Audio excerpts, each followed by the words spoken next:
اس سے پہلے سورہ بقرہ کی مختلف آیتوں کا خلاصہ پیش کیا گیا۔ جو آیت کریمہ چل رہی تھی وہ یہ کہ اللہ تعالیٰ فرماتا ہے وَإِذْ جَعَلْنَا الْبَيْتَ مَثَابَةً لِلنَّاسِ وَأَمْنًا، کہ اللہ تبارک و تعالیٰ فرماتا ہے یاد کرو ہم نے بیت اللہ یعنی خانہ کعبہ کو لوگوں کے لیے مرجع اور امن کی جگہ بنا دی، اس پر روشنی ڈالی گئی۔ آگے کی جو آیت کریمہ ہے وَاتَّخِذُوا مِن مَّقَامِ إِبْرَاهِيمَ مُصَلًّى، اس سلسلے میں حضرت عمر فاروق رضی اللہ تعالی عنہ کی روایت، وہ خود ارشاد فرماتے ہیں کہ کچھ آیتیں ایسی ہیں کہ میں نے حضور صلی اللہ علیہ وسلم کی بارگاہ میں جو مشورہ دیا اللہ تبارک و تعالیٰ نے اس مشورے کے مطابق قرآن کو نازل فرما دیا۔ حجاب کا میں نے مشورہ دیا کہ آپ اپنے گھر کے مستورات کو حکم دیں کہ پردہ کریں، تو حجاب کا حکم اللہ تعالیٰ نے نازل فرما دیا۔ ایسے ہی حضرت عمر رضی اللہ تعالیٰ عنہ نے اور بہت ساری چیزوں میں مشورہ دیا، اللہ تعالیٰ نے ویسے ہی قرآن کی آیت نازل فرما دی۔ ایسے ہی حضرت عمر رضی اللہ تعالیٰ عنہ کا یہ بھی مشورہ رہا کہ وہ پتھر جس پر حضرت ابراہیم علیہ السلام نے کھڑے ہو کر خانہ کعبہ کی تعمیر کی ہے، اس پتھر کو آپ جائے نماز یعنی مصلی بنا لیں۔ حضور صلی اللہ علیہ وسلم کی بارگاہ میں جیسے ہی مشورہ پیش کیا حضرت عمر رضی اللہ تعالیٰ عنہ نے، اللہ تعالیٰ نے اس کو ایسا قبول فرمایا کہ فوراً آیت کریمہ نازل فرمائی اور ارشاد فرمایا وَاتَّخِذُوا مِن مَّقَامِ إِبْرَاهِيمَ مُصَلًّى، اے محبوب صلی اللہ علیہ وسلم آپ اپنے امتیوں کو حکم دے دیں کہ مقام ابراہیم کو یہ لوگ مصلی بنا لیں۔ اب مقام ابراہیم کیا ہے پہلے اس کو سمجھنے کی ضرورت ہے۔ علامہ اسماعیل حقی علیہ رحمۃ الرضوان ارشاد فرماتے ہیں کہ حضرت ابراہیم علیہ السلام نے حضرت ہاجرہ اور حضرت اسماعیل علیہ السلام کو بطحا کی سرزمین پر چھوڑا۔ ایک لمبے زمانے کے بعد جب حضرت ہاجرہ رضی اللہ تعالی عنہا پردہ فرما گئی تو انہوں نے حضرت سارہ سے پوچھ کر کے جو ہے خانہ کعبہ کی طرف رخ کیا جو ابھی تعمیر نہ ہوا تھا۔ آپ آنے کے بعد اسماعیل کے گھر تشریف لے گئے، دروازے پہ دستک دی، پوچھا کہاں ہے، تو ایک عورت باہر نکل کے آئی۔ اس عورت نے بتایا وہ شکار پر گئے ہیں۔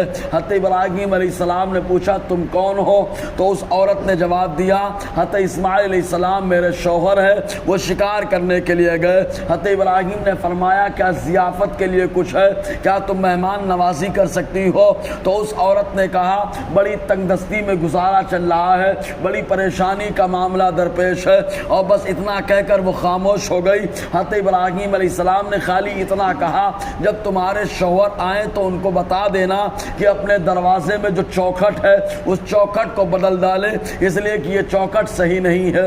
یہ بول کر حضرت ابراہیم علیہ السلام دوبارہ ملک شام کی طرف تشریف لے گئے۔ چنانچہ آپ کا جانا، حضرت اسماعیل علیہ السلام کا آنا، حضرت اسماعیل علیہ السلام تشریف لائے۔ جیسے ہی آئے آپ نے ارشاد فرمایا مجھے میرے والد ابراہیم علیہ السلام کی خوشبو کا احساس ہو رہا ہے، یہ بتاؤ کہ یہاں پہ کوئی آیا تھا؟ تو اس خاتون نے بتایا ہاں ایک بزرگ آئے تھے، ضعیف تھے اور سفید چہرہ اور بڑا نور تھا چہرے پر، انہوں نے آپ کے تعلق سے پوچھا، میں نے سب بتا دیا۔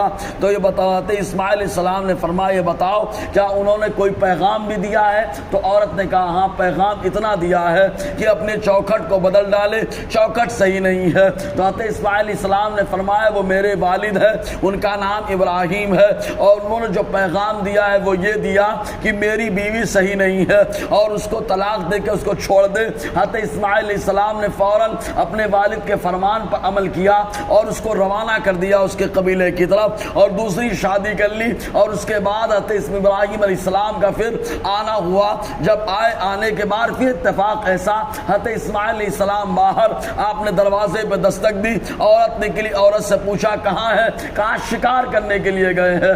کہا یہ بتاؤ کیا تمہارے یہاں گزارے کا سامان کیسا ہے؟ اس عورت نے کہا الحمدللہ بڑا اچھا چل رہا ہے، آپ تھوڑی دیر بیٹھ جائیں، بہت جلد میرے شوہر آ جائیں گے۔ حضرت ابراہیم نے کہا ضیافت کا اہتمام ہے؟ کہا بالکل ضیافت کا اہتمام ہے۔ حضرت ابراہیم نے ضیافت کا اہتمام جب ہوا اس کو نوش فرمایا، اور اس کے بعد اس خاتون نے کہا ہمارے پاس آپ جلوہ افروز رہیں، میں آپ کے سر کو دھونا چاہتی ہوں، اس لیے کہ آپ کا سر بزرگوں والا سر معلوم ہوتا ہے۔ چنانچہ اس نے ایک پتھر پر بٹھایا اور بٹھا کے حضرت ابراہیم علیہ السلام کے سر کو دھویا، اور اس کے بعد ابراہیم علیہ السلام نے غسل بھی کیا، اور غسل کرنے کے بعد وہاں سے تشریف لے گئے۔ وہ اس پتھر کو اس عورت نے سنبھال کر کے رکھ لیا، اور جاتے جاتے یہ پیغام دے کر کے گئے کہ جب اسماعیل آئے تو ان کو اتنا کہہ دینا تمہارے دروازے میں جو چوکھٹ ہے وہ بہت شاندار ہے، اس کی حفاظت کرنا، اتنا بول کر کے چلے گئے۔ جب گئے حضرت اسماعیل علیہ السلام کی آمد ہوئی،